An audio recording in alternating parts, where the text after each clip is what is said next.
Sometimes the most incredible stories pop up in the most unexpected places.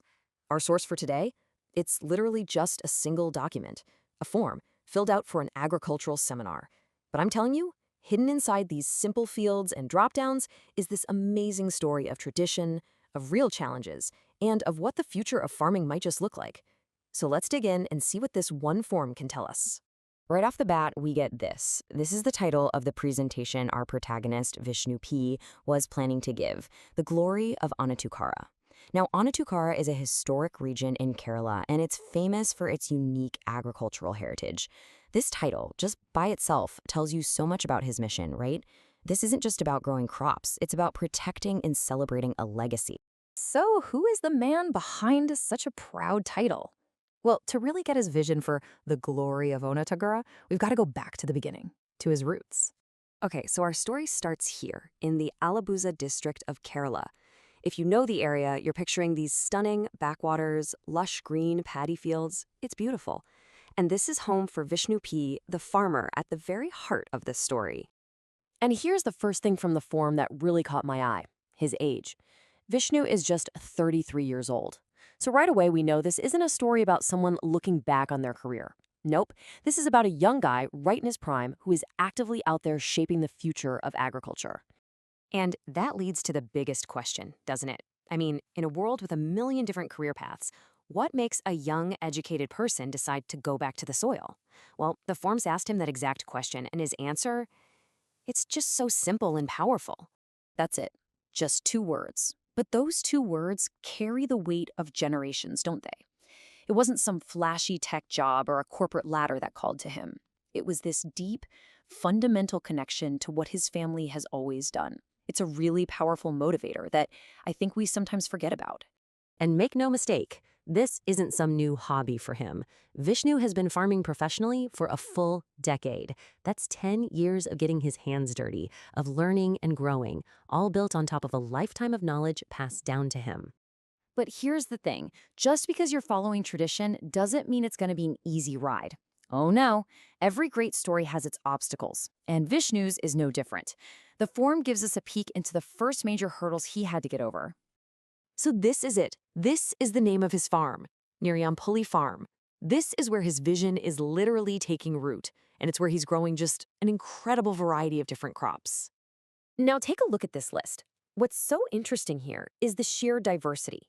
He's not just a banana guy or a vegetable guy. He's managing this whole complex ecosystem of products. You've got your staples, sure, but then you have specialized things like betel vine and sesame. It really shows you his level of skill and just how hard he works. Okay, so with a farm this diverse and a deep commitment to tradition, what do you think the biggest roadblocks were? The form actually asked him to list the main challenges he ran into right when he was starting out. And here they are. Two massive challenges that I bet farmers all over the world are nodding their heads to right now. On one side, a shortage of people, of hands to do the work, a labor crisis. And on the other side, not enough modern machinery to help fill that gap. He was totally caught between a rock and a hard place. Now, facing those kinds of problems, a lot of people might have just given up. But something changed for Vishnu. There was this key moment, a turning point, that really flipped the script from struggle to success. So what was it? What was that key ingredient that turned the tide for Neriyampallil Farm? According to Vishnu himself, it all came down to one specific thing. And this is the crucial part of the story. He wasn't out there all alone. He got real institutional support, both money and technical know-how, from the government's agriculture and dairy departments. That was the lifeline he needed. It just goes to show you how targeted help like that can be a total game changer for the next generation of farmers. So with that critical support in his corner, all of Vishnu's hard work and dedication really started to pay off. And not just in bushels and kilos, but in actual public recognition. And this is a huge deal. Being named the best youth farmer for the entire state, that's a massive validation of his whole journey. It recognizes his commitment to tradition, his strength in facing down those early challenges, and his smart, modern approach to the business of farming. So how does he actually run the business side of things? This gives us a really important clue. His main ways of selling are through local markets and direct sales. What that tells us is that he is deeply, deeply connected to his community. He's not some faceless producer miles away. He's a key part of the local food system, selling right to the people who are going to eat his food. But for a 33-year-old visionary like Vishnu, winning awards and building a successful farm, that's not the end of the story. That's just the foundation for whatever comes next. And here it is, his ambition, stated right there on the form. His plan for the future is to create his own brand product. Now that is the evolution from farmer to entrepreneur.